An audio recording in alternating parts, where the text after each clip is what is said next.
മക്കളെ, നിങ്ങൾ ഉടമ്പടിയിലേക്ക് ആയിക്കഴിഞ്ഞാൽ, അതായത് നമ്മൾ ദൈവമായിട്ട് ഉടമ്പടി ചെയ്ത് കഴിഞ്ഞാൽ, പിന്നെ ഏറ്റവും നമ്മൾക്ക് വേണ്ടത് ശ്രദ്ധയാണ്.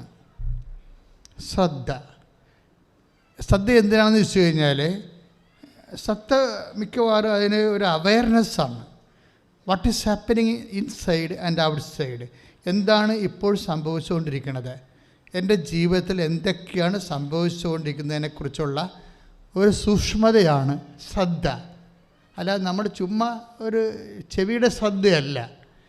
എന്തെങ്കിലുമൊക്കെ സംഭവിക്കാൻ സാധ്യതയുള്ള ദിവസങ്ങളിലൂടെയാണ് ഞാൻ കടന്നു പോകുന്നെന്നുള്ള ഒരു ഓർമ്മയാണ് ശ്രദ്ധ വരുന്നത്.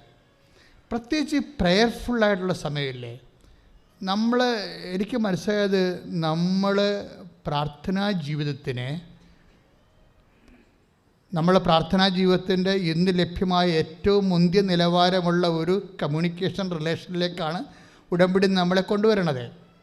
ഉടമ്പടിയേക്കാൾ വലുത് ദൈവത്തിനൊന്നും ചെയ്യാനില്ല. അപ്പോൾ നമ്മൾ ശ്രദ്ധിക്കണം, നമ്മൾ ചെയ്യണത് ദൈവം പണ്ട് ചെയ്തുകൊണ്ടിരുന്നതെല്ലാം പർട്ടിക്കുലർ കവനൻറ്റുകളാണ്. പർട്ടിക്കുലർ കവനൻ്റ് എന്ന് വെച്ചാൽ ദൈവം ഒരാളെ തിരഞ്ഞെടുക്കും. ഇപ്പോൾ ഒന്നെങ്കിലും ഉദാഹരണത്തിന് ഏഡം, അല്ലെങ്കിൽ നോഹ, അല്ലെങ്കിൽ എബ്രാഹാം, ഇവരോടൊക്കെയാണ് കവനൻ്റ് ചെയ്തിരിക്കുന്നത്, ഉടമ്പടി ചെയ്തിരിക്കുന്നത്.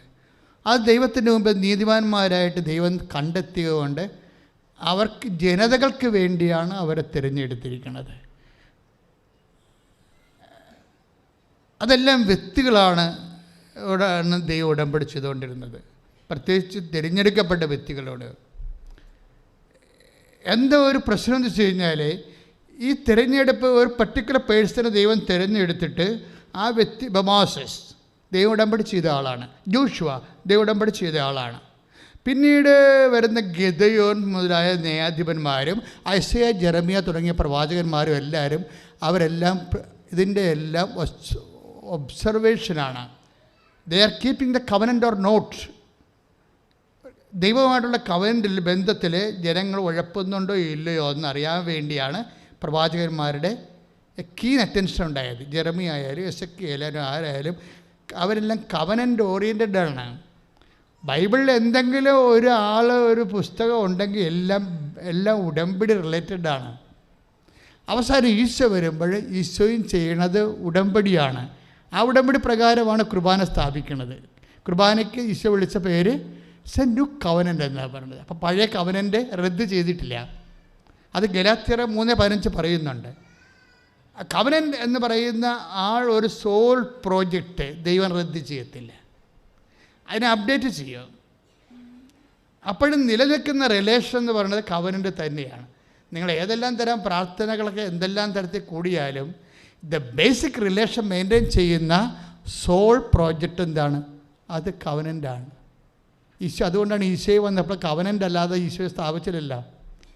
പഴയ ഉടമ്പടി റദ്ദ് ചെയ്യാതെ തന്നെ പുതിയ ഉടമ്പടി അതിൻ്റെ പൂർത്തീകരണമായിട്ട് പുതിയ ഉടമ്പടി ചെയ്തു. അതാണ് ഈശോ പറഞ്ഞത്, ഞാനിത് പുതിയ ഉടമ്പടിയുടെ പുതിയ നിയമത്തിലെ പുതിയ ഉടമ്പടിയുടെ എൻ്റെ രക്തമാകുന്നു. അതെന്തിനു വേണ്ടിയാണ് അത് ചെയ്തിരിക്കുന്നത്? എന്തിനു വേണ്ടിയാണ് പുതിയ ഉടമ്പടി ഈശോ ചെയ്തത്? എന്തിനാണ്? അത് നിത്യതയ്ക്ക് വേണ്ടി ചെയ്തതാണ്. മനസ്സിലായില്ലേ? മനുഷ്യൻ്റെ ഏറ്റവും വലിയ വിഷയം എന്താണ്? ഈശോ കണ്ടത് നിത്യതയാണ്. നിങ്ങളെ ഈശോനെ എപ്പോഴും നമ്മൾ ശ്രദ്ധിക്കേണ്ട ഒരു വിഷയം എന്താലേ, ഈ നിത്യത എന്നുള്ള വിഷയം നിങ്ങൾക്ക് പരിശുദ്ധാത്മാവ് സീരിയസ് ആയിട്ട് നിങ്ങളുടെ ആത്മാവ് ഡെപ്പിക്റ്റ് ചെയ്ത് കിട്ടിയിട്ട് നിങ്ങൾക്ക് അതിനെക്കുറിച്ചുള്ള തീഷ്ണത തുടങ്ങിയാൽ ബാക്കിയെല്ലാം ദൈവം ചേർത്ത് നൽകും. അതാണ് ഇതിൻ്റെ ഏറ്റവും വലിയ ഇതൊരു ടെക്നിക്കലാണ്. എന്ന് വെച്ച് കഴിഞ്ഞാൽ ഒരു പോംവഴിയാണ്. നിങ്ങൾക്ക് ഉടമ്പടി നേടാൻ വേണ്ടി, ഉടമ്പടി വെച്ചിരിക്കുന്ന കാര്യങ്ങൾ നേടാൻ വേണ്ടി ഉള്ളൊരു പോംവഴിയാണ്. എന്താണ്? നിങ്ങൾ എന്ത് ചെയ്യണം?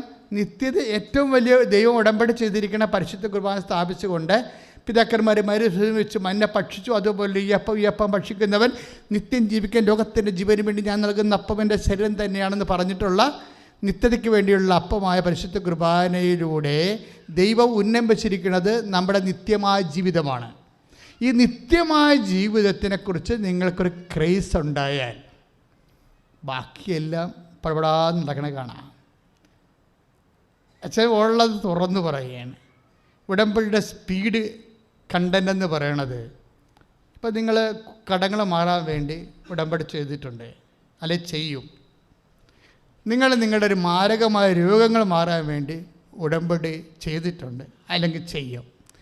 നിങ്ങൾ നിങ്ങളുടെ ജോലിക്ക് വേണ്ടി ഉടമ്പടി ചെയ്തിട്ടുണ്ട്, അല്ലെങ്കിൽ ചെയ്യും. ഇതിനൊക്കെ വരുന്ന ഒരു വിഷയം എന്താണ്? നിങ്ങൾക്ക് ഒരു ഉത്കണ്ഠയാണ് ഇതിലേക്ക് വരുന്നത്. എന്തുകൊണ്ടാണ് ഉത്കണ്ഠ വരുന്നത്? ഇതെപ്പം നടക്കും?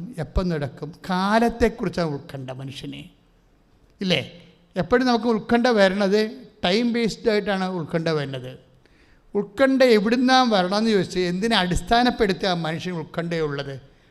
ടൈമിനെ അടിസ്ഥാനപ്പെടുത്തിയ, അല്ലെങ്കിൽ സ്പേസിനെ അടിസ്ഥാനപ്പെടുത്തിയായിരിക്കും. ഒന്നൊക്കെ കാലം, അല്ലെങ്കിൽ ദേശം. മനുഷ്യൻ്റെ ഉത്കണ്ഠയുടെ അടിസ്ഥാനം അതാണ്. അതുകൊണ്ടാണ് പലപ്പോഴും കാലദേശങ്ങളിലാണ് ഈ ഉടമ്പടി ലാൻഡ് ചെയ്യണതും പ്രവർത്തിക്കാൻ തുടങ്ങണതെല്ലാം കാലദേശങ്ങളിലാണ്. ഇതിനെ ചേഞ്ച് ചെയ്ത് തരും. ഇതിനെ പുതിയ ആകാശത്തിലേക്ക് മാറ്റും, പുതിയ ഭൂമിയിലേക്ക് മാറ്റും. അങ്ങനെയാണ് ഈ വിഷയം പെട്ടെന്ന് നമുക്ക് നടക്കണത്. പക്ഷേ ഇതിൻ്റെ ഒരു കാലദേശങ്ങളെ ഷോർട്ടൻ ചെയ്യുന്ന, ടൈം ഷോർട്ടനിങ് ഉണ്ടാകുന്ന അതിനുള്ള ഏറ്റവും എളുപ്പ വഴി 2-3 വഴികളുണ്ട്. ഒന്ന്, എൻ്റെ വഴിയെന്ന് പറയണത് അനുതാപം ഭയങ്കരമായൊരു വഴിയാണ്. അനുതാപം. രണ്ടാമത്തെ വഴി, അതായത് ടൈം ഷോർട്ടനിങ്ങിനെ കുറിച്ചാണ് ഞാനിപ്പോൾ സംസാരിക്കും. ഉടമ്പടി വിധി പ്രകാരമുള്ള ടൈം ഷോർട്ടനിങ്, കാല ചുരുക്കം. ഉടമ്പടി വിധി ഇപ്പോൾ ജോലി, വീട്, വിവാഹം, കുഞ്ഞുങ്ങളുണ്ടാകണത്. ഇപ്പോൾ കഴിഞ്ഞ ദിവസം ഒരു സാക്ഷി ഇവിടെ ഉണ്ടായിരുന്നു. എന്താ സാക്ഷി? ഭയങ്കര സർക്കാസ്റ്റിക്കായിട്ട് സാക്ഷിയാണ്. അവർ തമിഴ് ദമ്പതികളാണ്. അത് ഉടമ്പടി എടുത്ത ഒരു സഹോദരിക്ക് ഇവരുമായിട്ട് കണക്ഷൻ ഉണ്ടായിരുന്നു. ഈ ഉടമ്പടി എടുത്ത സഹോദരി 1.5 കൊല്ലമായിട്ട് ഇവരോട്, തമിഴ് ദമ്പതികളോട് കൃപാസനത്തെക്കുറിച്ച് സംസാരിക്കുന്നുണ്ട്. അവർ കൃപാസനത്തെക്കുറിച്ച് സംസാരിക്കുമ്പോൾ അതിൻ്റെ അർത്ഥം ക്രിസ്തുവിനെ ബേസ് ചെയ്താണ് സംസാരിക്കുന്നത്. കാരണം ക്രിസ്തുവിനെ ഏറ്റവും അടുത്ത് പെട്ടെന്ന് അറിയാനുള്ള ഷോർട്ട് കട്ടാണ് കൃപാസനം. ആൾക്കാർക്ക് ക്രിസ്തുവിനെ പെട്ടെന്നറിയാനും പെട്ടെന്ന് അനുഭവിക്കാനും ഉള്ള ഒരു ഷോർട്ട് കട്ട്, ഇന്ന് കിട്ടി ലഭ്യമാകുന്ന ഏറ്റവും ഷോർട്ട് കട്ടാണ് കൃപാസനം. അതുകൊണ്ട് ഇവർ കൃപാസനത്തെക്കുറിച്ച് സംസാരിക്കും, പിന്നീട് ഉടമ്പടിയെക്കുറിച്ച് സംസാരിക്കും. 1.5 കൊല്ലം ഈ തമിഴ് ദമ്പതികളെ ഇവർ ഇങ്ങനെ ടീച്ച് ചെയ്യുകയാണ്. എന്നിട്ട് ഇവർക്കൊരു കുലുക്കമൊന്നുമില്ല.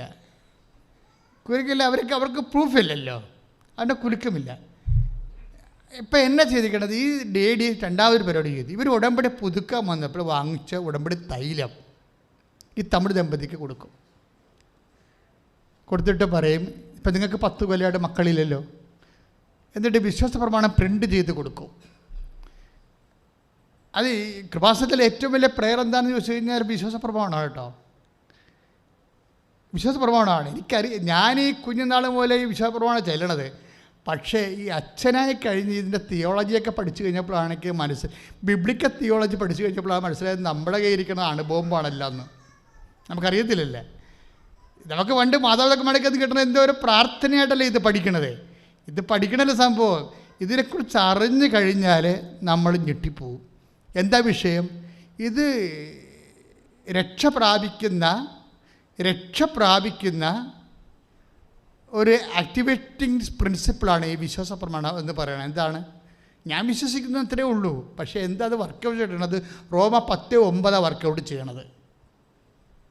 വിശ്വാസ പ്രമാണം നമ്മൾ പറയുമ്പോൾ നമ്മൾ ചുണ്ടുകൊണ്ടല്ല പറയേണ്ടത്, ചങ്ക് കൊണ്ട് പറയാൻ നോക്കണം.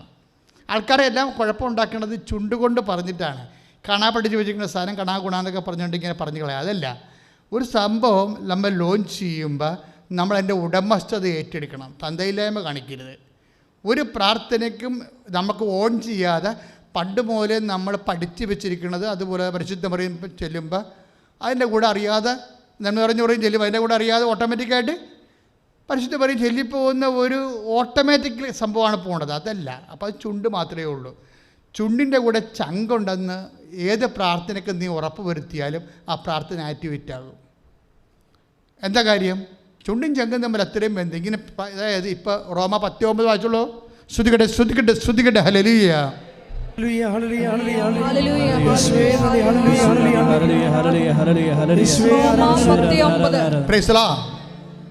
ആകയാൽ യേശു കർത്താവാണ്. ആകയാൽ യേശു കർത്താവാണെന്ന് അധരം കൊണ്ട് ഏറ്റുപറയുകയും ദൈവം അവനെ മരിച്ചവരിൽ നിന്ന് ഉയർപ്പിച്ചുവെന്ന് ഹൃദയത്തിൽ വിശ്വസിക്കുകയും ചെയ്താൽ നീ രക്ഷ പ്രാപിക്കും. ഇതാണ് വിഷയം. സിമ്പിളാ, വളരെ സിമ്പിളാ. എന്താ കാര്യം? ഒന്ന്, നീ അധരം കൊണ്ട് ഏറ്റുപറയേണ്ടത് എന്താണ്? യേശു കർത്താവാണെന്ന്. എന്ന് വെച്ചാൽ അതിൻ്റെ അർത്ഥം എന്താണ്? അതോടുകൂടി എല്ലാ പ്രശ്നവും തീരുകയും. നീ അധരം കൊണ്ട് ഏറ്റു പറയണത് എന്താണ്? എന്താ ഏറ്റു പറയണത്? യേശു കർത്താവാണ്. യേശു കർത്താവാണെന്ന് പറഞ്ഞാൽ അതിൻ്റെ അർത്ഥം എന്താണെന്നറിയാവോ? നിനക്ക് ലോൺ നിന്നെ ഓടിച്ചിട്ടിരിക്കുന്ന ബാങ്ക് മാനേജർ കർത്താവല്ലെന്നാണ്. ഡോക്ടർ ക്യാൻസർ 4ാം സ്റ്റേജ് ആണെന്ന് പറഞ്ഞ് ഇനി വീട്ടിൽ കൊണ്ടുപോയിക്കോ, അറിയിച്ചോ എന്നൊക്കെ പറഞ്ഞിട്ട് ഡോക്ടർ കർത്താവല്ലെന്ന് എൻ്റെ അർത്ഥം.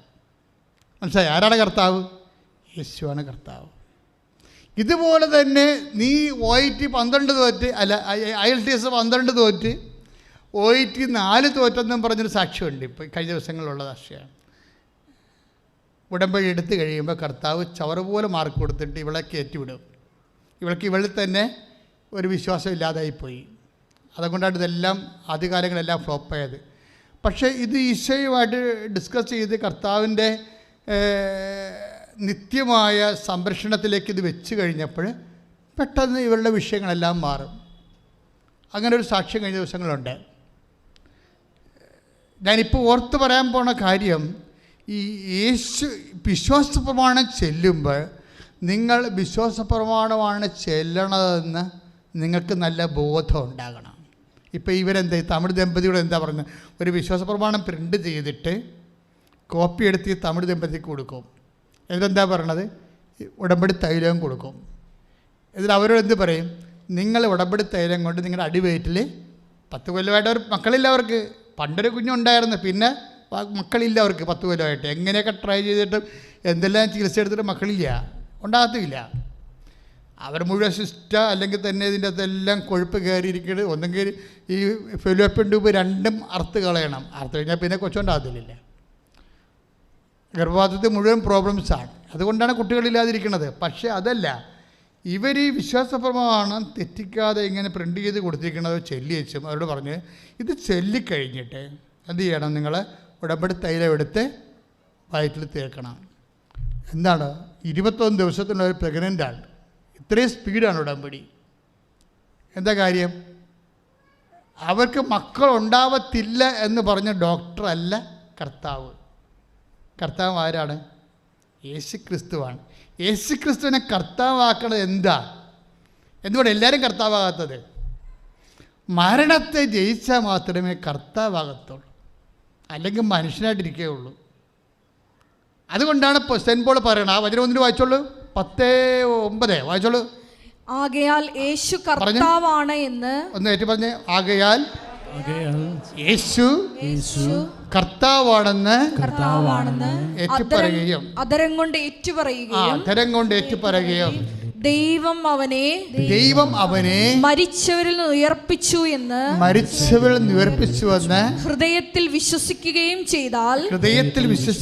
ചെയ്താൽ നീ രക്ഷ പ്രാപിക്കും. അപ്പോൾ രക്ഷ നമ്മൾ എന്ത് ചെയ്യണേ? പ്രാപിക്കുകയാണ് ചെയ്യണത്. ഈ രക്ഷ പ്രാപിക്കുന്ന 2 സംഭവമുണ്ട്. ഒന്ന് ശങ്കുണ്ട്, ഒന്ന് ചുണ്ടുണ്ട്. നമ്മുടെ പ്രശ്നം നമ്മൾ ചുണ്ട് മാത്രമേ ഉപയോഗിക്കുന്നുള്ളൂ. അതാണ് കുഴപ്പം. പ്രാർത്ഥന നിൻ്റെത് കേൾക്കപ്പെടാത്തതിൻ്റെ കാരണം നീ ചുണ്ട് മാത്രമേ ഉപയോഗിക്കുന്നുള്ളൂ. ഒരു 90% മനുഷ്യരും അങ്ങനെയാണ്. ചങ്ക് ഉപയോഗിക്കണില്ല. ചങ്കിൽ എന്താ പറഞ്ഞിരിക്കണത്? ദൈവം അവനെ മരിച്ചവരിൽ നിന്ന് ഉയർപ്പിച്ചു. ഏറ്റു പറഞ്ഞേ. ദൈവം അവനെ മരിച്ചവരിൽ നിന്ന് ഉയർപ്പിച്ചു. ഒന്നുകൂടി പറഞ്ഞേ. ദൈവം അവനെ മരിച്ചവരിൽ നിന്ന് ഉയർപ്പിച്ചു. ഒന്നുകൂടി പറഞ്ഞേ. ദൈവം അവനെ മരിച്ചവരിൽ നിന്ന് ഉയർപ്പിച്ചു. കൈയടിച്ച് സ്തുതിക്കട്ടെ. അച്ഛൻ എന്തിനാ ഇങ്ങനെ പറയാമെന്നറിയാവോ? ഇന്ന് ഏറ്റവും കൂടുതൽ നേർച്ച വസ്തുക്കൾ കിട്ടുന്ന പ്രാർത്ഥന എന്താണ്? ഉടമ്പടി പ്രാർത്ഥനയാണ്. ഉടമ്പടി ഞങ്ങൾ നിങ്ങൾക്ക് തരുന്നത് എന്തൊക്കെയാണ്? 2 മെഴുകുതിരി തരും, പിന്നെന്താണ്? വെഞ്ചരിച്ച ഉപ്പ് തരും, പിന്നെന്താണ്? ഉടമ്പടി തരം തരും, പിന്നെ കാശ് രൂപ. ഇതൊന്നും ബൈബിളിലില്ലാത്ത ഒരു സാധനം തരത്തില്ല. തേനൊന്നും ബൈബിളിലില്ലാത്തതാണ്. അത് പണ്ട് പോലെ അത് ഉടമ്പടിയുടെ ഭാഗവും അല്ല. അത് പണ്ട് പോലെ ഗർഭിണികൾക്കും കൊച്ചു കുഞ്ഞുങ്ങൾക്കും വേണ്ടി വെഞ്ചരിച്ച് വെച്ചിരിക്കണം. അത് പണ്ട് പോലെ ഉള്ളത് കൊണ്ട് അങ്ങനെ നിലനിർത്തിക്കൊണ്ടിരിക്കണം. പക്ഷേ അതൊന്നും ഉടമ്പടി ചേർത്തിട്ടില്ല. ഉടമ്പടിയിലുള്ള ഇത്രയേ ഉള്ളൂ. ഈ ഉടമ്പടിയിലുള്ള എല്ലാ കാര്യങ്ങളും നേർച്ച വസ്തുക്കളും ബൈബിളിലുള്ളതാണ്. അതിൻ്റെ റെഫറൻസ് നിങ്ങളുടെ ഉടമ്പടി പുസ്തകത്തിലുണ്ട്. അത് ബൈബിളിൽ എവിടെയാണത് ഉള്ളതെന്ന്, എണ്ണ എവിടെയാണ് ഉള്ളത്, കാശുരത്തെക്കുറിച്ച് എവിടെയാണ് പറയണത്, അത് ജ്ഞാപകത്തെക്കുറിച്ച് എവിടെയാണ് പറയണത്, അതുപോലെ തന്നെ തിരിയെക്കുറിച്ച് എവിടെയാണ് പറയണത്, എല്ലാം എഴുതി വെച്ചിട്ടുണ്ട്. ഇതിൻ്റെ എന്താ സംഭവിച്ചു കഴിഞ്ഞാൽ ഇത് ബൈബിളിലുള്ളതല്ല പ്രശ്നം. അതുപോലെ തന്നെ ഒരു പ്രശ്നമാണ് ഇത് ഉപയോഗിക്കുന്ന രീതികൾ. മനസ്സിലായില്ലേ? ഉപയോഗിക്കുന്ന രീതി എന്താണ്? ഇതിൻ്റെ പവർ ഇൻകൾക്കേറ്റ് ചെയ്തിരിക്കുന്നത് നമ്മളൊരു ജനറൽ ബ്ലെസ്സിങ്സ് അല്ല അത് ചെയ്തിരിക്കുന്നത്, ഒരു പർട്ടിക്കുലർ ബ്ലെസ്സിങ്സിലാണ് അത് ചെയ്യണത്. 12 പ്രാർത്ഥന ചൊല്ലിയാണ് വെഞ്ചരിക്കുന്നത്. പിന്നീട് മനുഷ്യന്മാർ ഇന്നത്തെ ജീവിതത്തിൽ അനുഭവിക്കുന്ന എല്ലാ മേഖലകൾക്കും കൂടിയുള്ള ഒരു കാസ്റ്റിംഗ് പ്രെയറുണ്ട്. അതുൾപ്പെടെ ചൊല്ലിയിട്ടാണ് നിങ്ങൾക്ക് തരണത്. ഇതിൻ്റെ ഉദ്ദേശം എന്ന് പറയണത് ഇതിൻ്റെ അകത്ത് ശക്തി ഇൻകൾക്കേറ്റ് ചെയ്യണമെന്നുള്ളതാണ് ഒരു ഉദ്ദേശം. എനിക്കുള്ള പൗരോഹിത്യത്തിൻ്റെ സ്വാഭാവികമായ ഒരു ചൈതന്യത്തിൽ ജനങ്ങളുടെ ആവശ്യത്തിനു വേണ്ടി പ്രാർത്ഥിച്ച്, നമുക്കറിയാമല്ലോ എല്ലാം വർക്കൗട്ട് ചെയ്യുന്നത് ശക്തിയിലാണ്. കാര്യം എന്താണ്? ദൈവം തന്നെ ശക്തിയാണ്. അപ്പോൾ 1 കൊറിന്തോസ് എപ്പോഴും ഞാൻ ഇടയ്ക്ക് നിങ്ങൾ പറയാറുണ്ട്, 1 കൊറിന്തോസ് 1:24 എന്താ പറയണത്? ദൈവത്തിൻ്റെ ജ്ഞാനവും പറഞ്ഞ് ദൈവത്തിൻ്റെ ജ്ഞാനവും ദൈവത്തിൻ്റെ ശക്തിയുമായ യേശു ക്രിസ്തു. അതിന് പറഞ്ഞ ദൈവത്തിൻ്റെ ജ്ഞാനവും ദൈവത്തിൻ്റെ ശക്തിയുമായ യേശു ക്രിസ്തു. അപ്പൊ യേശു ക്രിസ്തു ആരാണ്? ദൈവത്തിൻ്റെ ശക്തിയാണ്. ഒരു വ്യക്തി എന്നതിനേക്കാൾ പോലെ തന്നെ യേശു ആരാണ്? ശക്തിയാണ്. നേർച്ച വസ്തുക്കളിലേക്ക് യേശു കർത്താവാണെന്ന് അധരം കൊണ്ട് ഏറ്റു പറഞ്ഞിട്ട് ദൈവം അവനെ മരിച്ചോ ഉയർപ്പിച്ചെന്ന് ഹൃദയത്തിൽ വിശ്വസിച്ചിട്ടാണ് ഇത് ബ്ലസ് ചെയ്യണത്. അപ്പോൾ ഈ ശക്തി ഇതിലേക്ക് വരും. ഇനി നിങ്ങളിതിനെന്താ ചെയ്യണത്? നിങ്ങൾ അതേ പവറിൽ വിശ്വാസപ്രമാണം ചൊല്ലി വേണം ഈ വിഷയം റിലീസ് ചെയ്യിക്കാൻ. കഴിഞ്ഞ ദിവസം കൊണ്ടൊരു സാക്ഷ്യം ഉണ്ടായി. അവരുടെ പേര് സോഫി കുര്യൻ, പാലയൂരില്ലേ തോമാശ്ശേരിയുടെ പള്ളി, ആ ഇടവക്കാരുതിയാണ്. അവിടെ സാക്ഷ്യം എന്ന് പറയുന്നത് നിങ്ങൾ കേൾക്കണം, അതിൻ്റെ കിടക്കുണ്ട്. അവിടെ സാക്ഷ്യം അവർക്ക് ഈ സോഫി കുര്യന് റൈറ്റ് കിഡ്നി ഡാമേജാണ്. പഴുത്തിരിക്കുകയാണ്. അതിൻ്റെ തകർത്ത് സിസ്റ്റൊക്കെ വന്ന് പഴുത്തിരിക്കുകയാണ്. അപ്പോൾ ഡോക്ടർ പറഞ്ഞു ഇത് കട്ട് ചെയ്ത് കളയണമെന്ന് പറഞ്ഞു, അല്ലെങ്കിൽ മറ്റേ കിഡ്നിയും പോകുമെന്ന് പറഞ്ഞു. അപ്പോൾ ഇവർ സോഫി കുര്യൻ ഒരു വലിയ ബിസിയാണ്, ഒരു 10-60 വയസ്സെങ്കിലും അവർക്കുണ്ട്. അപ്പോൾ അവർ പറയും കട്ട് ചെയ്യുന്നതിൽ കുഴപ്പമൊന്നുമില്ല, പക്ഷേ സൈഡ് ഇഫക്ട്സ് ഉണ്ടാകരുത്. അതാണ് അവരുടെ മനസ്സിലുള്ളൊരു സംഭവം. കട്ട് ചെയ്യുന്നതിൽ എനിക്ക് വേണത് അമ്മച്ചിക്ക് കിഡ്നി കട്ട് ചെയ്യുമ്പോൾ ഉണ്ടാകുന്ന ദുരന്തത്തെക്കുറിച്ച് മെഡിക്കലായിട്ട് ഒത്തിരി അറിയത്തില്ലെന്ന് തോന്നുന്നു. അവരിവിടെ ഒന്ന് സാക്ഷ്യം പറഞ്ഞത് അങ്ങനെയാണ്, എനിക്ക് കട്ട് ചെയ്യുന്നതിൽ കുഴപ്പമൊന്നുമില്ല, പക്ഷേ കാര്യം ഒരു കിഡ്നി ഉണ്ടെങ്കിൽ ജീവിക്കുമെന്നുള്ള ആൾക്കാർ പൊതുവെ ഇങ്ങനെ പഠിച്ചു വെച്ചിരിക്കുകയാണല്ലോ. അപ്പോഴേ കട്ട് ചെയ്യുന്നതിന് കുഴപ്പമൊന്നുമില്ല, അതിൻ്റെ പേരിൽ സൈഡ് ഇഫക്ട്സ് ഉണ്ടാവരുത് എന്നാണ് അവരുടെ ഒരു മനസ്സിലുള്ള ഒരു ധാരണ. എന്നിട്ട് ഇവരെന്നാ ചെയ്യണമെന്ന് വെച്ച് കഴിഞ്ഞാൽ ഇവരുടെ ചേച്ചി ഉടമ്പടി എടുത്തിട്ടുണ്ട്. അവർക്ക് 10-65 വയസ്സുണ്ടാവും. ആ ഉടമ്പടിയുടെ കൂടെ പ്രാർത്ഥിക്കാൻ വേണ്ടി ഇവർ വരും. ഇതിനിടയ്ക്കുള്ള 2 കാര്യം ചെയ്യും. ഇവർ സെക്കൻഡ് ഒപ്പീനിയന് പോകും, പിന്നെ തേർഡ് ഒപ്പീനിയന് പോകും വേറെ ഡോക്ടറിൻ്റെ അടുത്ത്. ഒരു നെഫ്രോളജിസ്റ്റിനെ കണ്ടിട്ടേ അവർക്കിതിനെക്കുറിച്ച് കുറച്ച് ധാരണയുള്ള ആൾക്കാരാണ്. അതുകൊണ്ട് കിഡ്നി കട്ട് ചെയ്യുന്ന വിഷയമാണെങ്കിലും ചോദിച്ചിട്ട് വീട്ടുകാർ ഇവരെ പല സ്ഥലത്ത് കൊണ്ടുപോകും. എല്ലാം മെയിൻ സൂപ്പർ സ്പെഷ്യാലിറ്റി ഹോസ്പിറ്റലിലെ നെഫ്രോളജിനെ പോയി കാണാം. എന്നിട്ട് അവരെല്ലാവരും ഇത് സ്കാൻ ചെയ്യും, അതുപോലെ തന്നെ ബയോപ്സി ചെയ്യും, ഒക്കെ ചെയ്തിട്ട് അവർ പറയൂ ഇത് കട്ട് ചെയ്യണം എന്ന്. അപ്പോൾ അവർ കട്ട് ചെയ്യാൻ തീരുമാനിച്ചു. കിഡ്നി കട്ട് ചെയ്യാൻ തീരുമാനിച്ച് ഡേറ്റും ഫിക്സ് ചെയ്ത്. എന്നിട്ട് ഇവർ ഡേറ്റ് ഫിക്സ് ചെയ്തിട്ട് പ്രാർത്ഥിക്കാൻ വേണ്ടി വരും. മൂത്ത ചേച്ചിയുടെ ഉടമ്പടി എടുത്തിട്ടുണ്ട്, അവിടെ കൂടെ പ്രാർത്ഥിക്കാൻ വരും. എന്നിട്ട് ഇവരെന്നാ ചെയ്യണമെന്ന് വെച്ച് കഴിഞ്ഞാൽ ഇതിനകത്ത് മുഴുവൻ വ്രണമാണ്. ഇവരെ റൈറ്റ് കിഡ്നിയിൽ വ്രണമാണ്. അതെല്ലാം സ്കാനിങ്ങിനും ബയോപ്സിയിലും ആ റിപ്പോർട്ടുണ്ട്. അതുകൊണ്ടാണ് അത് കട്ട് ചെയ്ത് കളയണമെന്ന് പറയണത്. പക്ഷെ ഇവർ ഉടമ്പടി ഉപ്പ് വെഞ്ചരിച്ച് കൊടുത്ത് ഇവിടുന്ന് വാങ്ങിച്ചത് അവർ വിശ്വാസപ്രമാണം ചൊല്ലി വായിലിടും. ഞാനത് ചില അച്ഛന്മാരുടെയൊക്കെ ഈ ഉടമ്പടിയുടെ ഉപ്പിനെ കുറിച്ചൊക്കെ പറയുമ്പോൾ അവർ പറയും നമ്മൾ എന്തിനാണ് ജനങ്ങളെ പഴയ കാലത്തേക്ക് കൊണ്ടുപോകണമെന്ന് ചോദിക്കും. നമ്മളെ മുന്നോട്ടല്ലേ പോണത്. അപ്പോൾ ഇങ്ങനെ വസ്തുവകകളിലൊന്നും വിശ്വസിക്കാതെ ക്രിസ്തുവിൽ തന്നെ വിശ്വസിച്ച് പോകാൻ പാടില്ലെന്ന് എന്നോട് ചോദിക്കും. അത് ദൈവശാസ്ത്രമായിട്ട് കുറച്ച് ആഴമായ ബന്ധമുള്ളവരെ ചോദിക്കണത്. പക്ഷെ ഞാൻ ഡീല് ചെയ്യണത് ദൈവശാസ്ത്രജ്ഞന്മാരോടല്ലല്ലോ. ആരോടല്ല ഡീല് ചെയ്യണത്?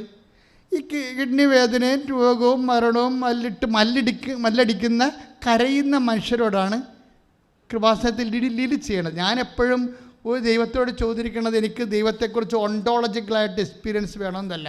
അത് മണ്ണാങ്കട്ട, അത് കഴിച്ചുകൊണ്ട് കുറേ ആൾക്കാർ ഫാനിൻ്റെ താഴേക്ക് ഇരിപ്പുണ്ട്, കുറച്ച് കഴിയുമ്പോൾ പുസ്തകമൊക്കെ എഴുതും, കുറച്ച് മരിച്ചു പോകും. പക്ഷേ മനുഷ്യനിവിടെ വേദനിച്ച് മരിക്കുകയും ചെയ്യും.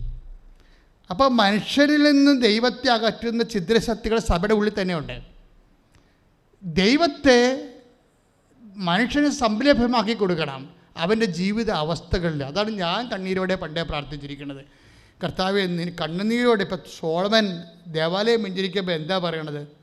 സോളമൻ ദേവാലയം വെഞ്ചരിക്കുമ്പോൾ പറയണ ഒരു വാക്കുണ്ട്. എന്താണ്? കർത്താവേ, അങ്ങയുടെ മക്കൾ സ്വജാതിരായാലും വിജാതിരായാലും നിൻ്റെ ആലയത്തിൻ്റെ പുറത്തോ അകത്തോ നിന്നുകൊണ്ട് കണ്ണീരിടുമ്പോൾ അവിടെ കണ്ണുനീര് നീ ഏറ്റെടുക്കണമേ. 1 രാജാക്കന്മാർ 8:42.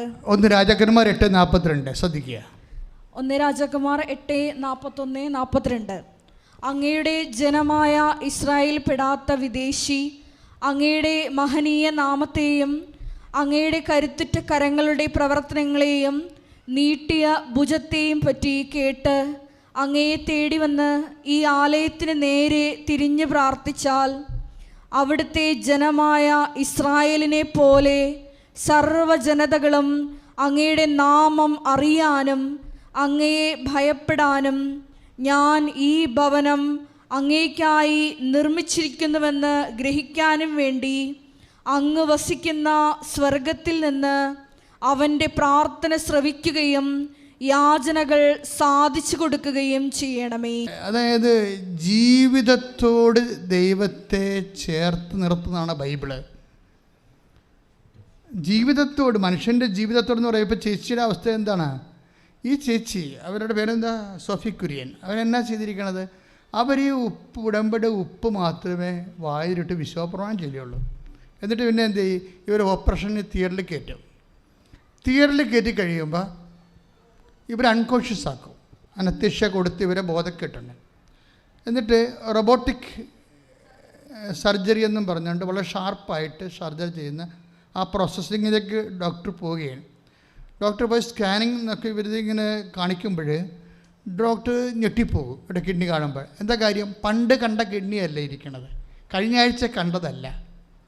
ഇപ്പം എന്താ സംഭവിച്ചിരിക്കണത്?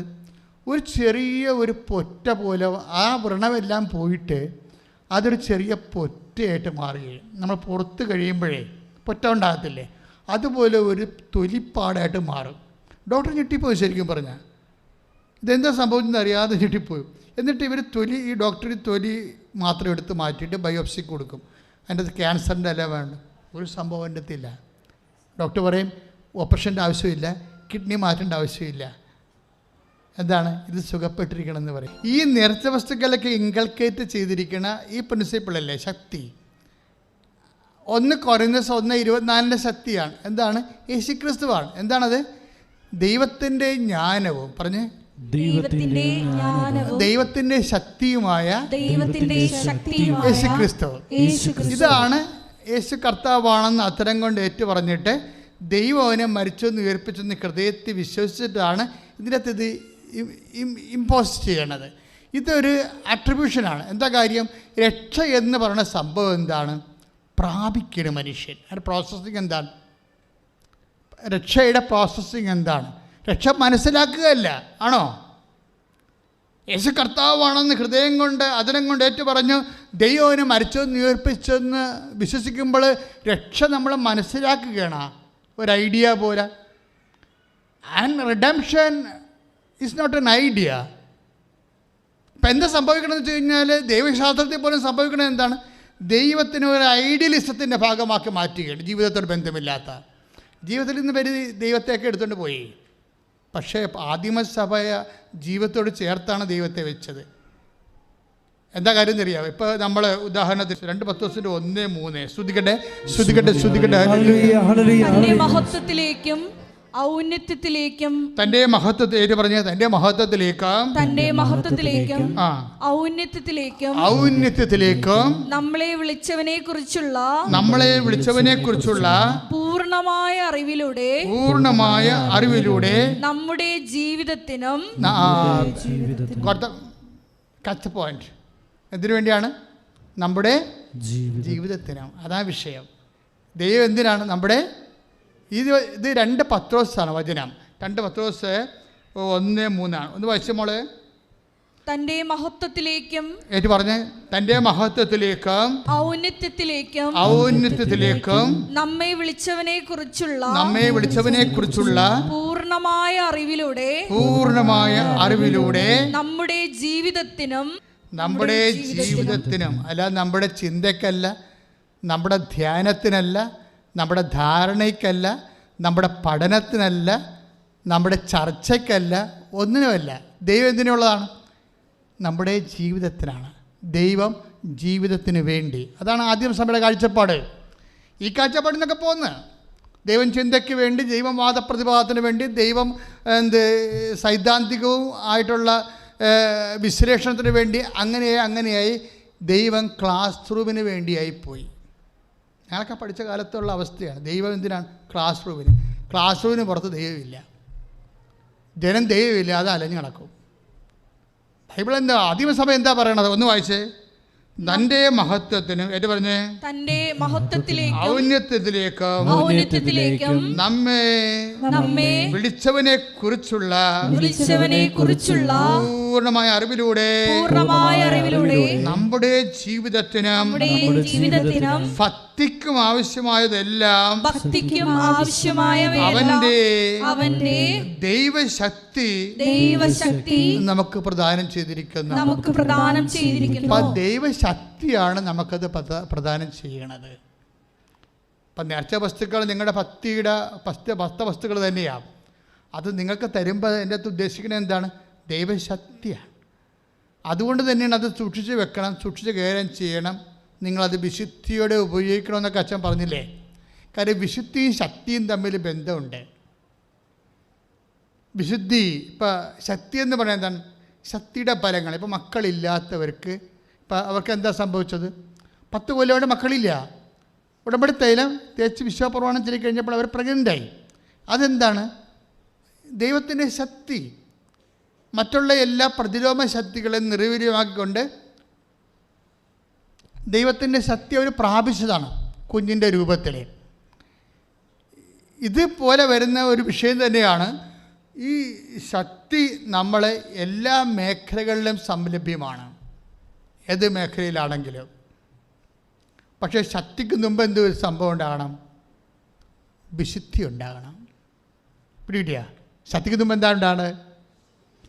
ഉടമ്പടി ശ്രദ്ധിക്കേണ്ട. ചില ആൾക്കാർക്ക് ഉടമ്പടി അത് ഏക്കാത്തതിൻ്റെ കാരണം ആ ഉടമ്പടി അവർ ഉടമ്പടിയുടെ വിധിപ്രകാരമല്ല ചെയ്യണത്. ശക്തി വരുന്നതിന് മുമ്പ് എന്താ നമുക്ക് വേണ്ടത്? വിശുദ്ധി. ഞാനൊരു കാര്യം ചോദിക്കട്ടെ നിങ്ങളോട്.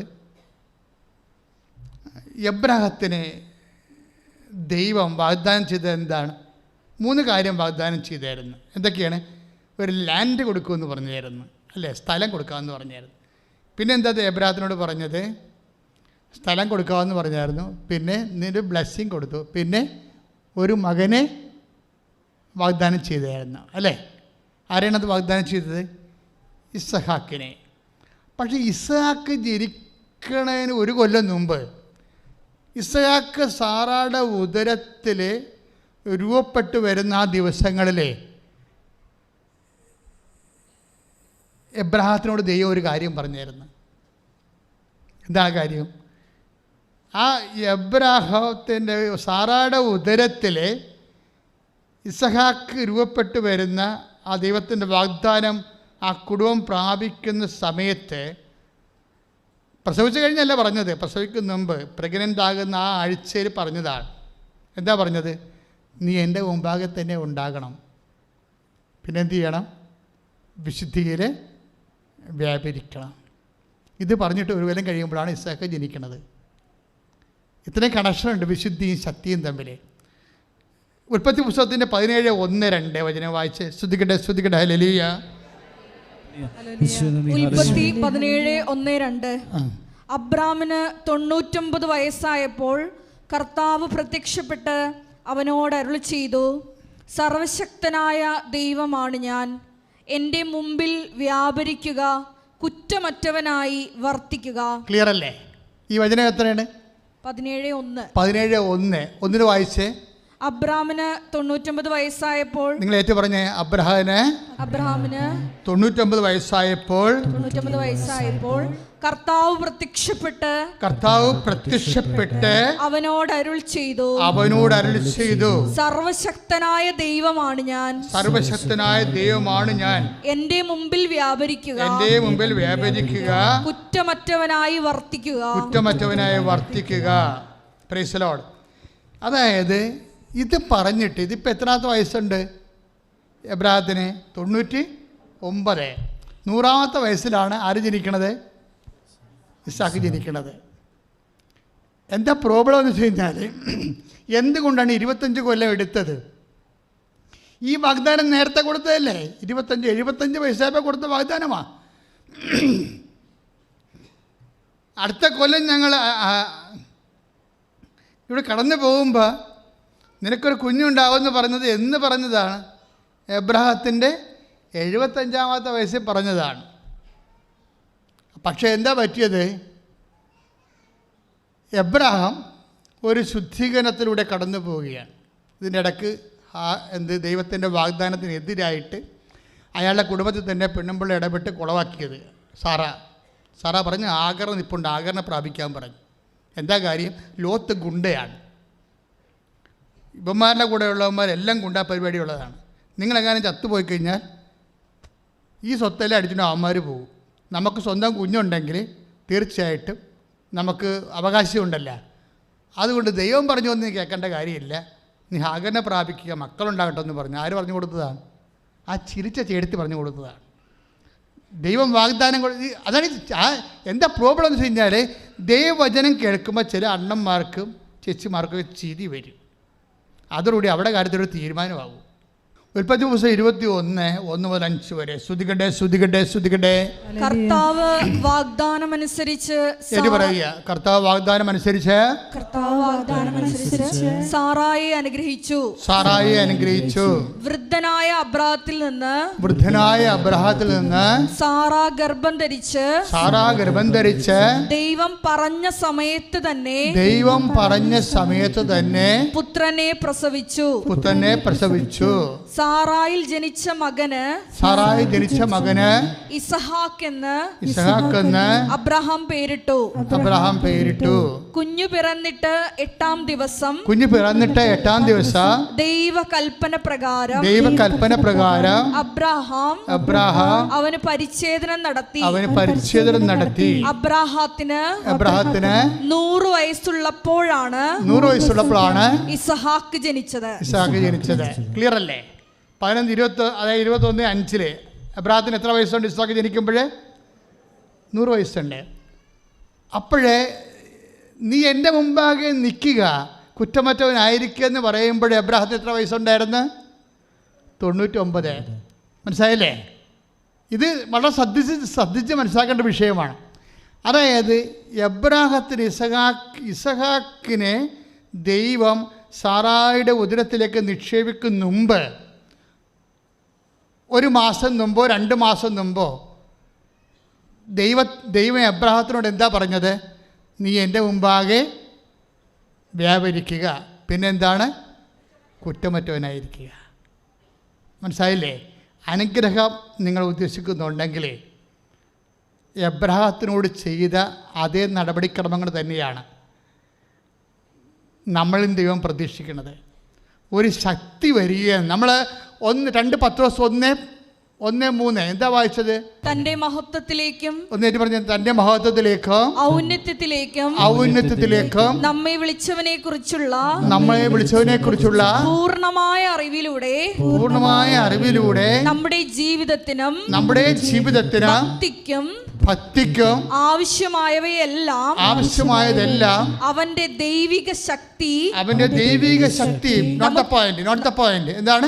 അവന്റെ ദൈവിക ശക്തി. അപ്പം നമ്മുടെ ജീവിതത്തിന് ആവശ്യമായതെല്ലാം നൽകണത് എന്താണ്? അവൻ്റെ ദൈവികമായ ശക്തിയാണ്. ഇസഹാക്കിനെ സാറായുടെ ഉദരത്തിൽ നിക്ഷേപിച്ചത് എന്താണ്? ദൈവികമായ ശക്തിയാണ്. ഈ ശക്തി നമുക്ക് ലഭിക്കുന്ന മുമ്പ് എബ്രഹാത്തിനോട് ദൈവം എന്താ പറഞ്ഞത്? 17:1 എന്താ പറഞ്ഞത്? 17:2 നീ എൻ്റെ മുമ്പാകെ വ്യാപരിക്കണം. പിന്നെന്താണ്? കുറ്റമറ്റവനായിരിക്കണം. പറഞ്ഞ മനസ്സിലായല്ലേ? ശക്തിക്ക് മുമ്പ് എന്ത് വേണം? വിശുദ്ധി വേണം. ഇക്കൊറ്റ പോയിന്റ് പിടികിട്ടിയോ? നിങ്ങളുടെ LTS പാസ്സാകാനായാലും ശരി, നിങ്ങളുടെ വസ്തു വിൽപ്പനയായാലും ശരി, നിങ്ങളുടെ ജോലിയിലെ പ്രൊമോഷനായാലും ശരി, ഒരു ദൈവിക ശക്തി 2 പത്രോസ് 1:3 അനുസരിച്ച് കൊണ്ട് നിങ്ങളുടെ ജീവിതത്തിലേക്ക് നിങ്ങൾ പ്രതീക്ഷിക്കുന്നുണ്ടെങ്കിൽ ശക്തിക്ക് മുമ്പേ നിങ്ങൾ എന്ത് ചെയ്യണം? വിശുദ്ധിയുള്ളവരായിരിക്കണം. തൻ്റെ മുമ്പാകെ വ്യാപരിക്കണം. അതുപോലെ തന്നെ എന്ത് ചെയ്യണം? കുറ്റമറ്റവനായിരിക്കണം. അച്ഛൻ്റെ ഇപ്പം ലാസ്റ്റ് സാക്ഷ്യങ്ങൾ നോക്കുമ്പോഴേ നമുക്ക് മനസ്സിലാവുന്നൊരു സത്യമുണ്ട്. എന്താ കാര്യം? നമ്മുടെ കയ്യിലൊന്നും വേണ്ടെന്ന് പറയാൻ മതി. ഞങ്ങൾക്ക് അതില്ല ഇതില്ല എന്നൊക്കെ വിചാരിച്ചുകൊണ്ടേ നിങ്ങൾ ആവശ്യമില്ലാതെ ഉത്കണ്ഠപ്പെടരുത്. ദൈവമുണ്ടായാൽ മതി. പറഞ്ഞ മനസ്സിലായല്ലേ? കഴിഞ്ഞ ദിവസങ്ങളിൽ ഷീജ എന്നും പറഞ്ഞ നേഴ്സ് ഒരു സാക്ഷ്യം പറഞ്ഞിട്ടുണ്ട്. തൊട്ടപ്പം തന്നെ 69,000 പേരത് കണ്ട് ആ സാക്ഷ്യം വീണപ്പോൾ തന്നെ അവിടെ സാക്ഷ്യത്തിൻ്റെ പ്രത്യേകത ഞാൻ ഇന്ന് വെളുപ്പിനിരുന്ന് രണ്ടാമത് വീണ്ടും ഷീജയുടെ സാക്ഷ്യം കേട്ട് അതെന്താ പറയണമെന്ന് വെച്ച് കഴിഞ്ഞാൽ സിയോസ് എന്ന് പറഞ്ഞ് അതായത് സ്പോൺസറിൻ്റെ സർട്ടിഫിക്കറ്റ് അവരുടെ മകളാണ്. ഇവർ മകൾക്ക് ഉണ്ടായ ദൈവാനുഭവത്തെക്കുറിച്ചാണ് അവർ സാക്ഷ്യം പറയേണ്ടത്. അതിനകത്ത് അവർ ഇൻവോൾവാണ്. ആ കുടുംബം മൊത്തം ഇൻവോൾവാണ്. എന്താ അനുഭവം എന്ന് പറയണത്? ഇവരൊരു ജനറൽ നേഴ്സാണ്. ആര്? മകളൊരു ജനറൽ നേഴ്സാണ്. BSc നേഴ്സിങ്ങിന് വിടാനുള്ള കാശ് കുടുംബത്തിലില്ല. ഒരു കടയുണ്ട്, പിന്നെ ഇവർക്ക് ചെറിയ ജോലിയുണ്ട്. പക്ഷേ ആ ജോലി എന്ന് പറയുന്നത് പെട്ടെന്ന് ആ ജോലി പോയി. അവർ നേഴ്സായിരുന്നു ഒരു ഹോസ്പിറ്റലിൽ. അത് ഒരു പ്രത്യേക സാഹചര്യത്തിൻ്റെ സമ്മർദ്ദം കൊണ്ട് ഇവർക്കത് റിസൈൻ ചെയ്യേണ്ടി വന്നു. അപ്പോൾ പിന്നെ വരുമാനമില്ല. അപ്പോൾ ഈ മകളൊക്കെ GNM പഠിച്ച് പുറത്തിറങ്ങിയപ്പോൾ ഇവരുടെ ഉള്ള ജോലി കൂടി പോയി. ഇതാണ് ജീവിതം എന്ന് പറയണത്. മനസ്സിലായില്ലേ? നമുക്ക് ജീവിതത്തിൽ നിന്നാണ് ദൈവത്തിനെ നമ്മൾ ജീവിതത്തിനോട് ചേർത്ത് വെച്ചാണ് നമ്മൾ മനസ്സിലാക്കുന്നത്, അനുഭവിക്കുന്നതെല്ലാം. അപ്പോൾ ഇവരുടെ ചിന്തയിലുണ്ടായിരുന്നൊരു വിഷയം, മകളെ ഇപ്പോൾ പോസ്റ്റ് BScക്ക് വിടുക. പൈസ ഇല്ലാത്തത് കൊണ്ട് BSc നേഴ്സിന് വിടാൻ പക്ഷേ കാശില്ല. അതുകൊണ്ട് പോസ്റ്റ് BScക്ക് വിടുക. GNM കഴിഞ്ഞ് കഴിയുമ്പോൾ അങ്ങനെയാണല്ലോ GNMകാർ ചെയ്യണത് പലരും. അപ്പോൾ ആ ഒരു ഐഡിയയിൽ ഇവരിയ്ക്കുകയായിരുന്നു. പക്ഷേ എന്താ സംഭവിച്ചു കഴിഞ്ഞാൽ കുറച്ച് കഴിയുമ്പോൾ മകൾ പറയും, ആദ്യം അമ്മ പറയണ കാര്യങ്ങൾ അവൾ അംഗീകരിച്ച്. കാരണം അമ്മയുടെ ജോലി പോയില്ല. ജോലി പോയത് കാരണം ഇനിയിപ്പോൾ പൈസയൊക്കെ കുറച്ച് ഉള്ള ഒരു പോസ്റ്റ് BScക്ക് പോകാമെന്ന് മകൾ പറഞ്ഞ് അങ്ങനെ തീരുമാനിച്ചിരുന്നെങ്കിലും കുടുംബപ്രാർത്ഥനയ്ക്ക് വന്ന് എല്ലാവരും കൂടി ഇരിക്കുമ്പോൾ പെട്ടെന്ന് ഇവളുടെ ഐഡിയ മാറി. അപ്പോൾ ഞാനപ്പോൾ നോക്കി എവിടെയാണ് ഈ ഐഡിയ മാറണമെന്ന്. എവിടെയാണ്? അപ്പനും അമ്മയും മക്കളും കൂടി, ഒരു അപ്പനും ഒരാണൊരു പെണ്ണുമുണ്ട്. ഈ 4 പേരും കൂടി കുടുംബപ്രാർത്ഥനയ്ക്ക് വന്ന് മുട്ടുകുത്തിയപ്പോൾ ഈ മകൾ പറയും, അമ്മ എനിക്കൊരു കാര്യം പറയാനുണ്ട്, ഞാൻ LTSന് പോട്ടേന്ന് ചോദിക്കും. ശരിക്കും പറഞ്ഞാൽ എന്താ സംഭവിക്കണത്? അത് കേൾക്കുമ്പോൾ ഇവൾ മലയാളം മീഡിയത്തിൽ പഠിച്ചതാണ്, വലിയ ഇംഗ്ലീഷ് മീഡിയത്തിൽ പഠിച്ച ആളല്ല. അപ്പോൾ IELTSന് പോയാൽ പക്ക തോറ്റു പോകും. കാര്യം ഭയങ്കര ഇവിടുത്തെ ഇംഗ്ലീഷ് മീഡിയംകാർക്ക് പോലും 3 പ്രാവശ്യമൊക്കെ എഴുതിയിട്ടാണ് ഇത് സാധനം പലപ്പോഴും കിട്ടണത്. അപ്പോൾ അമ്മ ഇവളുടെ മുഖത്ത് നോക്കി ഇവ നോക്കും, പക്ഷേ വെച്ചാൽ നിനക്കത് കവർ ചെയ്യാൻ പറ്റുമോ തന്നെയല്ലേ അല്ല അമ്മ പറയും ഇവളെ IELTS വിടാനുള്ള കാശ് എൻ്റെ കയ്യിലില്ല, എൻ്റെ ഇതിൻ്റെ ജോലി പോയല്ലോ. അപ്പോൾ അതുകൊണ്ട് ഇവർ പരുങ്ങലാണ്. പക്ഷേ ഇത് എപ്പോഴാണ് ഈ ഐഡിയ വരണത്? കുടുംബ പ്രാർത്ഥനയ്ക്ക്. അത് കാരണം അച്ഛൻ നിങ്ങൾ പറയണത് നിങ്ങൾ പ്രെയർ ടൈം വളരെ ശ്രദ്ധിക്കണം. പ്രെയർ ടൈം അതായത് ഇപ്പോൾ ഉടമ്പടി എടുത്ത സമയമായാലും ശരി, ഉടമ്പടി എടുത്തിട്ട് എടുക്കാത്ത പോലെ നടക്കുന്ന ആൾക്കാരില്ലേ, അവരാണ് ഗതികിട്ട പ്രേതമായിട്ട് നടക്കുന്നത്. ഉടമ്പടി എടുത്തവർ പക്ഷേ എന്നിട്ട് അവരുടെ വർത്തമാനം ചെയ്യലും എല്ലാം ഉടമ്പടി എടുക്കാത്തവരെ പോലെയാണ്. ഇവരാണ് ഇതിൻ്റെ അകത്ത് പണി മേടിക്കണത്. കാര്യം ഉടമ്പടി എടുത്ത് കഴിയുമ്പോൾ നിങ്ങൾ എന്താ സംഭവം, നിങ്ങൾ ദൈവവുമായിട്ട് കമ്മ്യൂണിക്കേഷനിലാകും. എന്താണ്, ഇതൊരു ഉഭയകക്ഷിയായിട്ടുള്ള ഒരു പാരിറ്റി റിലേഷനാണിത്. എന്നുവെച്ചാൽ ദൈവം ഒരു കക്ഷി, പിന്നെ ആരാണ്, നിങ്ങൾ ഒരു കക്ഷി. മാധ്യസ്ഥ ആരാണ്? അമ്മ. അമ്മയുടെ മാധ്യസ്ഥം എന്ന് പറയുന്നത് അൾട്ടിമേറ്റ് മീഡിയേഷനാണ്, ഇടയ്ക്കൊന്നുമില്ല. അൾട്ടിമേറ്റ് മീഡിയേഷൻ എന്ന് പറയുന്നത് ലാസ്റ്റ് ഓപ്ഷൻ ഫുൾ ഓപ്ഷൻ പോലുള്ള പരിപാടിയാണ്. അമ്മ ഒരു തീരുമാനം എടുത്താൽ പിന്നീട് അതിൻ്റെ അകത്ത് ദൈവം പോലും വെള്ളം ചേർക്കത്തില്ല, ഒന്നും ചെയ്യത്തില്ല. അത് കാനായിൽ നമ്മൾ കണ്ടതാണ്. കാനായിലെ കല്യാണം 10,000 കൊല്ലം ഇവിടെ മനുഷ്യരാശി പഠിച്ചാലും പഠിച്ചു തീരത്തില്ല, അത്രയും സംഭവമാണത്. എന്താ കാര്യം, ഇവർക്ക് യേശുക്രിസ്തുവിനെ ഇൻട്രൊഡ്യൂസ് ചെയ്യുക എന്നുള്ള ഡ്യൂട്ടി ദൈവപിതാവ് അമ്മയെ ഏൽപ്പിച്ചിരിക്കുകയാണ്. എന്തുകൊണ്ടാണ് മരിയൻ മീഡിയേഷൻ ഇത്രയും അപ്രതിരോധ്യമാകാൻ കാരണം? ഇവിടെ കപ്പാസിറ്റി തന്നെയാണ്. ധ്യാനകേന്ദ്രങ്ങളൊന്നും മാതാവിനെക്കുറിച്ച് പറയണില്ലല്ലോ, എല്ലാവരും ക്രിസ്തു ഈശോനെക്കുറിച്ചല്ലേ പറയത്തുള്ളൂ. മാതാവിനെക്കുറിച്ച് പറഞ്ഞാൽ എന്താ പാപമാണെന്ന് പറഞ്ഞിട്ട് പാവപ്പെട്ടവരാണ് വരിക. ഞാൻ മാതാവിനെക്കുറിച്ച് മാത്രമേ പറയത്തുള്ളൂ. എന്താ കാര്യമെന്നറിയാവോ, എനിക്ക് പരിശുദ്ധാത്മാവ് നൽകുന്ന വെളിപാട് ഈ ലോകത്തിൻ്റെ രക്ഷ പ്രദാനം ചെയ്തതിൻ്റെ പിന്നിൽ ഇവരുടെ ഇൻവെസ്റ്റ്മെൻറ്റ് ഭയങ്കരമാണെന്നുള്ളതാണ്. പിതാവാണ് ഇവരെ തിരഞ്ഞെടുത്തത്. ആദ്യം ഒരു ഉടമ്പടി നടന്നായിരുന്നല്ലോ.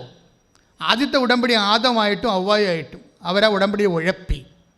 അവരോട് പറഞ്ഞതാണ് നിങ്ങൾ നിത്യമായിട്ട് ജീവിക്കും, പക്ഷേ തോട്ടത്തിൽ നടുക്ക് നിൽക്കുന്ന വൃക്ഷത്തിൽ നിന്ന് നിങ്ങൾ പഴം കഴിക്കരുത്. ഉടമ്പടിയാണത്. അതാണ് കവനൻ്റ് ഓഫ് ഈഡൻ, ഏതെല്ലാം ഉടമ്പടി. പക്ഷെ പാവപ്പെട്ടവർ ലംഘിച്ചു. ഇതിന് ബദലായിട്ട് ദൈവം കൊണ്ടുവന്ന ആളാരാണ്? മറിയമാണ്. മറിയവുമായിട്ട് ഉടമ്പടി ചെയ്യുമ്പോൾ മറിയത്തിനെ ഷാഡോ ആയിട്ട് നിർത്തിക്കൊണ്ടാണ്, അടിസ്ഥാനപ്പെടുത്തിക്കൊണ്ടാണ് ഏഡനിലെ ഉടമ്പടി നടക്കുന്നത്. ഇതാണ് ഉടമ്പടി, ഏഡനിലെ ഉടമ്പടി. മറ്റത് ആദ്യത്തിൻ്റെ ഉടമ്പടിയാണ്. അതും ആയിട്ടുള്ള ഉടമ്പടി കഴിഞ്ഞിട്ടാണ് കവനൻ്റ് ഓഫ് എയ്ഡൻ വരുന്നത്. കവനൻ്റ് ഓഫ് എയ്ഡൻ സംഭവിക്കുന്നത്, ഏതെല്ലാം ഉടമ്പടി സംഭവിക്കുന്നത് ഉൽപ്പത്തി 3:15 ഒന്ന് വായിച്ച്. നീയും സ്ത്രീയും തമ്മിലും നിന്റെ സന്തതിയും അവളുടെ സന്തതിയും തമ്മിലും ഞാൻ ശത്രുത ഉളവാക്കും. അവൻ നിന്റെ തല തകർക്കും. നീ അവന്റെ കുതികാലിൽ പരിക്കേൽപ്പിക്കും. ക്രിസ്തുവിനെയും മറിയത്തെയും പ്രീസപ്പോസ് ചെയ്തുകൊണ്ടാണ് കവനൻ്റ് ഓഫ് ഈഡൻ വർക്കൗട്ട് ചെയ്യണത്. ഇവിടെ എന്താ ബൈബിളിൻ്റെ അടിസ്ഥാനം എന്ന് പറയണത്? ക്രിസ്തുവിനെയും മറിയത്തെയും, ക്രിസ്തുവിനെ മാത്രമല്ല മറിയത്തെ കൂടി പ്രീസപ്പോസ് ചെയ്തുകൊണ്ടാണ് ദൈവം പാപത്തിന് പരിഹാരം നിശ്ചയിക്കുന്നത്. അമ്മയെ ഒഴിവാക്കിക്കൊണ്ട് ക്രിസ്തുവിനെ മാത്രം പ്രൊമോട്ട് ചെയ്തുകൊണ്ടല്ല ഫസ്റ്റ് സെക്കൻഡ് ഉടമ്പടി വരണത്. ക്രിസ്തുവിനെ പ്രൊമോട്ട് ചെയ്യാൻ വേണ്ടി അമ്മയെ ബാക്ക്ഗ്രൗണ്ടിൽ നിർത്തിയിട്ടാണ്, ബേസ് ചെയ്തിട്ടാണ് ഉടമ്പടി വരണത്. ഇനി വരുമ്പോഴുള്ള വിഷയം എന്ന് പറയുന്നത്, അതുകൊണ്ട് തന്നെ ലോകത്തിന് യേശുവിനെ കൊടുക്കാനുള്ള ദൈവത്തിൻ്റെ ഉപകരണമാണ് മറിയ. ഒന്ന് പറഞ്ഞ്, ലോകത്തിന് യേശുവിനെ നൽകാനുള്ള ദൈവത്തിൻ്റെ മാനുഷിക ഉപകരണമാണ് മറിയം. അതുകൊണ്ട് തന്നെയാണ് അമ്മ മാതാവിലൂടെയാണ് വചനം മാംസമാകണത്, ഇല്ലേ? അതിനമ്മ ചെയ്തത് എന്താണ്? ഇതാ കർത്താവിൻ്റെ ദാസി, നിൻ്റെ വചനം പോലെ എന്നിലെ നിറവേറട്ടെ എന്നുള്ള മറ്റൊരു ഉടമ്പടി ചെയ്തിരിക്കുകയാണ്. അത് ഉടമ്പടിയാണ്. അതാണ് മരിയൻ ഉടമ്പടിയുടെ ബേസ് എന്ന് പറയുന്നത്. ഇതിങ്ങനെ ബൈബിളിൽ എന്തെങ്കിലും ദൈവത്തിനെ മുൻനിർത്തി ഉണ്ടെങ്കിൽ എല്ലാം കവനൻ്റ് ആവും, ബൈലാറ്ററലാണ്. ഉടമ്പടിക്ക് എപ്പോഴും സംഭവിക്കുന്നത് എന്താണ്? 2 കക്ഷികൾ വേണം, ഒന്ന് ദൈവവും ഒന്ന് മനുഷ്യനും. പിന്നെന്ത് വേണം? ഉടമ്പടിക്ക് ബൈലാറ്ററൽ എഗ്രിമെൻ്റാണ്, നിബന്ധന ഉണ്ടാവും. പിന്നെന്താണ്? നിയോഗം ഉണ്ടാവും. അവൻ തൻ്റെ ജനങ്ങളെ അവിടെ പാപങ്ങളിൽ നിന്ന് മോചിക്കും. അതാണ് അവൻ തൻ്റെ ജനങ്ങളുടെ, ഒന്ന് പറഞ്ഞേ, അവൻ തന്റെ ജനങ്ങളുടെ അവിടെ പാപങ്ങളിൽ നിന്ന് മോചിക്കും, അവരുടെ പാപങ്ങളിൽ നിന്ന് മോചിക്കും. മംഗളവാർത്തയിലെ മെയിൻ നിയോഗം അതാണ്. എന്താണ്? യേശുവിലൂടെ ലോകത്തിൻ്റെ പാപങ്ങളെ മോചിക്കുക എന്നുള്ളതാണ്. അതാണ് നിയോഗം. മനുഷ്യാവതാരത്തിൻ്റെ നിയോഗം, അൾട്ടിമേറ്റ് നിയോഗം അതാണ്. പാപത്തെ മാറ്റി നിർത്തിയിട്ട് ഒന്നും ചെയ്യാൻ പറ്റത്തില്ല. നിങ്ങൾ വിശുദ്ധീകരിക്കാതെ, ഞാൻ വിശുദ്ധീകരിക്കാതെ വേറെ ഇരുട്ട് കൊണ്ട് വിട്ടടക്കാനോ കണ്ണടച്ചിരുട്ടാക്കാനോ ഒന്നും പറ്റത്തില്ല. പ്രാർത്ഥിക്കുക, കർത്താവായ ദൈവമേ, ദൈവത്തിൻ്റെ പദ്ധതി പ്രകാരം സുവിശേഷ വിഹിതമായ വിശുദ്ധീകരണത്തിലേക്ക് ഞങ്ങളെ നയിക്കണമേ, ഞങ്ങളെ ഒരുക്കണമേ. ശ്രദ്ധിക്കട്ടെ. ഹല്ലേലൂയ. പ്രാർത്ഥി, കർത്താവായ ദൈവമേ,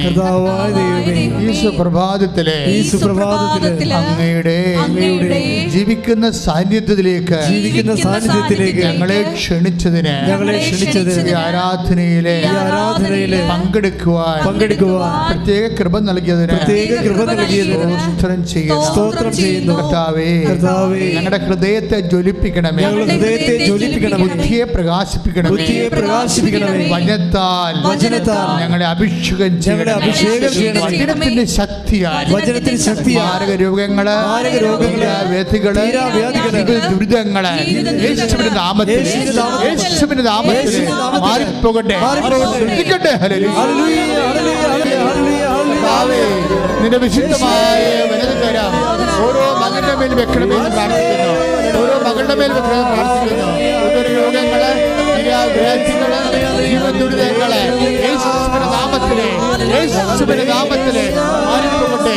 കർത്താവേ, വിശുദ്ധ രക്തത്താൽ ഹൃദയത്തെ കഴുകണമേ, ഹൃദയ രോഗമുള്ളവരെ കഴുകണമേ. കർത്താവേ, വിശുദ്ധ രക്തത്താൽ കരളിനെ കഴുകണമേ, മരണ രോഗമുള്ളവരെ കഴുകണമേ, കഴുകണമേ.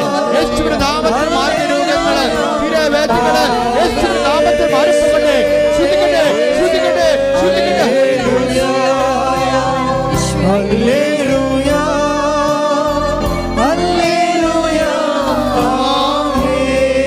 ഒരു കുഞ്ഞിനെ കർത്താവ് കാണിച്ചു തരുന്നുണ്ട്. ഗർഭസ്ഥ ശിശുവാണ്. ശിശുവിന് അംഗവൈകല്യം ഉണ്ടെന്നാണ് സ്കാനിങ് റിപ്പോർട്ട്.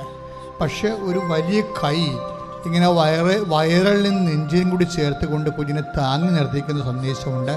ആ കുഞ്ഞിനെ സമർപ്പിച്ചുകൊണ്ട് ശ്രദ്ധിക്കട്ടെ, ശ്രദ്ധിക്കട്ടെ. പതകിന് നീര് വെച്ചിരിക്കുന്നവര്, അത് മുഴയാണ്, അത് പതകിന് നീരാണ്. കൈ ഇങ്ങനെ കൂട്ടി വെക്കാൻ പറ്റുന്നില്ല, പൊള്ളണം പോലെ തോന്നണം. ആ വ്യക്തിക്ക് കർത്താവ് സുഖപ്പെടുത്തുന്നുണ്ട്. തന്നെയല്ല, പതകിന് ഇതുപോലെ നീരുള്ളവർ, ഓൺലൈനിൽ പ്രാർത്ഥിക്കുന്നവരൊക്കെ അവിടെ തൊട്ട് ഈ സമയത്ത് ശ്രദ്ധിക്കട്ടെ, ശ്രദ്ധിക്കട്ടെ, ശ്രദ്ധിക്കട്ടെ.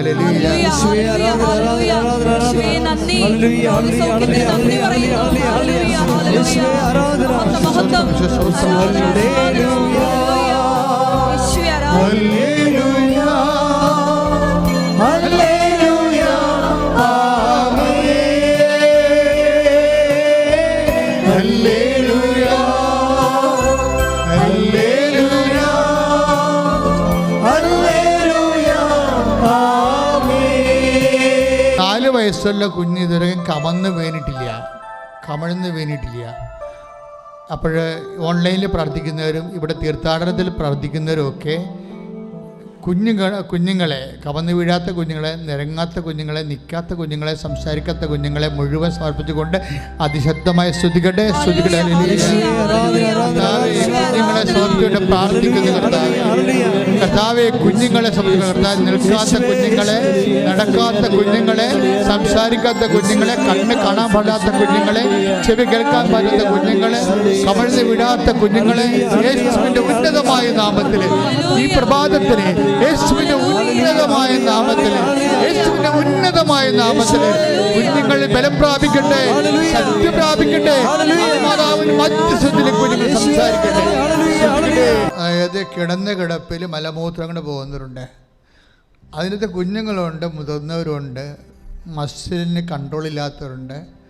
ഓപ്പറേഷൻ കൊണ്ടും അത് ശരിയാകത്തില്ലെന്നാണ് ഡോക്ടർ പറയണത്. ചില ബാഗൊക്കെ വെച്ചുകൊണ്ട് നടക്കുന്നവരുണ്ട്, അവരെല്ലാം സമർപ്പിച്ച് പ്രാർത്ഥിക്കുന്ന സമയമാണ്. മൊത്തത്തിനും മലത്തിനുമൊക്കെ ബാഗ് വെച്ചു നടക്കുന്ന ആൾക്കാരുണ്ട്. അതെല്ലാം ഡയറക്റ്റ് പോകാൻ വേണ്ടി സ്തുതിക്കട്ടെ, കൈ ഉയർത്തിക്കിട്ട് സ്തുതിക്കട്ടെ.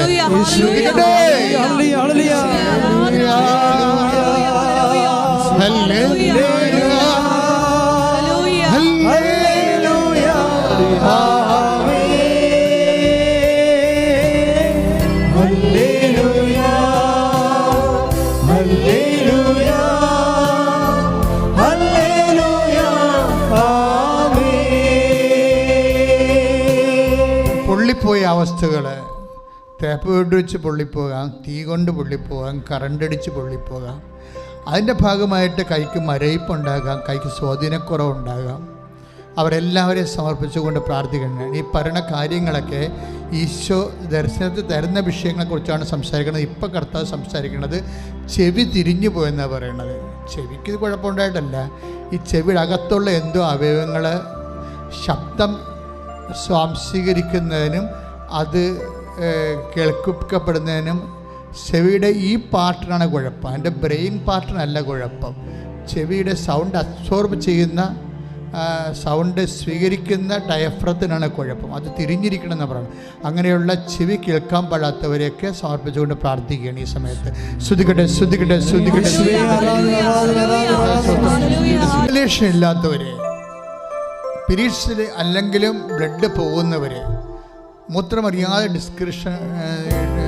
ഡിസ്ചാർജ് ഉണ്ടാകുന്നവർ, പിന്നെ വയറ്റ് ഡിസ്ചാർജ് ഉണ്ടാകുന്നവർ എല്ലാവരും അടിവയറ്റ് കൈവച്ച് പ്രാർത്ഥിക്കേണ്ട സമയമാണിത്. അടിവയറ്റിൽ കൈവച്ച്, ഊടിൻ്റെ താഴെ, പൊക്കിൻ്റെ താഴെ കൈവച്ചുകൊണ്ട് പ്രാർത്ഥിക്കുകയോ വിശ്വാസ പ്രമാണം ചെല്ലുകയോ ചെയ്യേണ്ട സമയമാണ്. നിങ്ങൾക്ക് അതില്ലെങ്കിലോ ഉള്ളവരെ നിങ്ങൾക്കറിയാമെങ്കിൽ അവരെ ഓർത്തുകൊണ്ട് നിങ്ങൾക്ക് പ്രാർത്ഥിക്കാൻ ദൈവസംഘത്തോടെ. ശ്രുതികട്ടെ ശ്രുതികട്ടെ ശ്രുതികട്ടെ. അല്പം മുമ്പ് മെസ്സേജിന് പറയുന്നതിന് മുമ്പ് കർത്താവ് ഒരു കാര്യം കാണിച്ചു തന്നിരുന്നു. അതായത് ചില മരുന്ന് കഴിച്ച് പൊള്ളിപ്പോയി, മരുന്ന് മാറിക്കഴിച്ചതോ അല്ലെങ്കിൽ അവരുടെ ഡോസ് തെറ്റിച്ച് കഴിച്ചതോ അല്ലെങ്കിൽ ആ കറസ്പോണ്ടിങ് മരുന്ന് മാറിപ്പോയതോ അതിനുള്ള മരുന്നുമല്ല. അതുകൊണ്ട് ഉള്ളം പൊള്ളി തന്നെയല്ല, ബ്ലഡിൽ അതിൻ്റെ അകത്ത് പോയ്സണായി, അതിൻ്റെ പേരിൽ ശരീരത്തിൽ ഇങ്ങനെ ഒരു അലർജി വന്നിട്ട് വിസർപ്പ രോഗികൾ, സോറിയാസിസ് രോഗികളെ പോലെ തൊലി ഇങ്ങനെ വിണ്ട് കീറി വരുന്ന അസുഖം. കർത്താവിൻ്റെ വിശുദ്ധമായ രക്തം അലർജി രോഗികളെ തളിക്കപ്പെടട്ടെ. കർത്താവിൻ്റെ വിശുദ്ധമായ രക്തം കർത്താവ് ഇവിടെയും, കർത്താവ് ഓൺലൈനിൽ പ്രാർത്ഥിക്കുന്ന മക്കളുടെ മേലെ, കർത്താവ് അലർജി ഉള്ളവരെ, റിയാക്ഷൻ ഉള്ളവരെ യേശുവിൻ്റെ ഉന്നതമായ നാമത്തിൽ കർത്താവിൻ്റെ വിശുദ്ധമായ രക്തത്താൽ സ്നാനപ്പെടട്ടെ.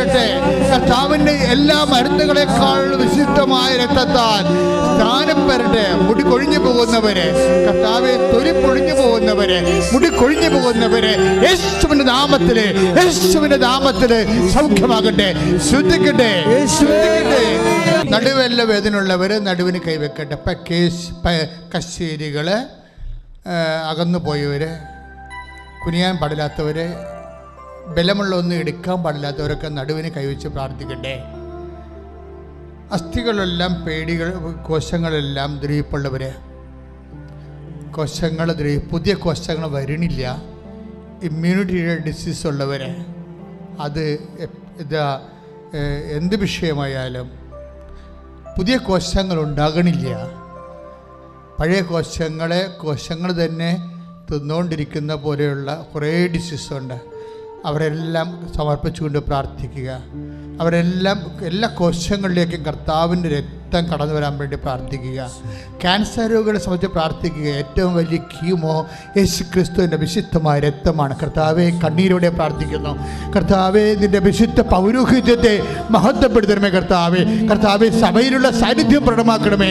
അപ്പം മാതാവ് പ്രത്യക്ഷപ്പെട്ട ഇടത്തിൽ മാതാവിന് മധ്യസ്ഥത്തിൽ യേശുവിനോട് കർത്താവെ ഞങ്ങൾ യാചിച്ച് പ്രാർത്ഥിക്കുന്നു. മാരക രോഗികള്, തിരവ്യാധികള് യേശുവിന്റെ നാമത്തിൽ സൗഖ്യമാകട്ടെ.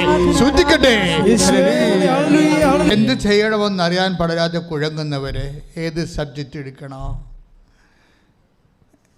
അങ്ങനെ ഒരു ഐഡിയ കിട്ടാത്തവരെ അവരെ നമ്മൾ സമർപ്പിച്ച് പ്രാർത്ഥിക്കാൻ പോവുകയാണ്. കുഞ്ഞുങ്ങൾ ഒത്തിരി പേര് ഈ മേഖലയിൽ വിഷമിക്കുന്നുണ്ട്. അവർക്ക് അവരുടെ പ്രൊഫഷൻ കറക്റ്റ് ചെയ്യാൻ പറ്റണില്ല, ഏതെടുത്താൽ കരകയറി പോകാമെന്ന് അറിയത്തില്ല.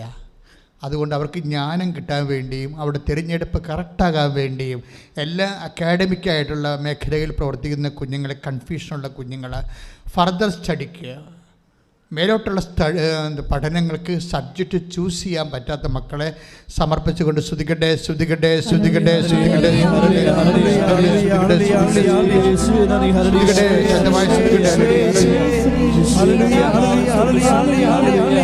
കർത്താവേ, ആ മക്കൾക്ക് വിശുദ്ധ മാനത്വം നൽകണമേ.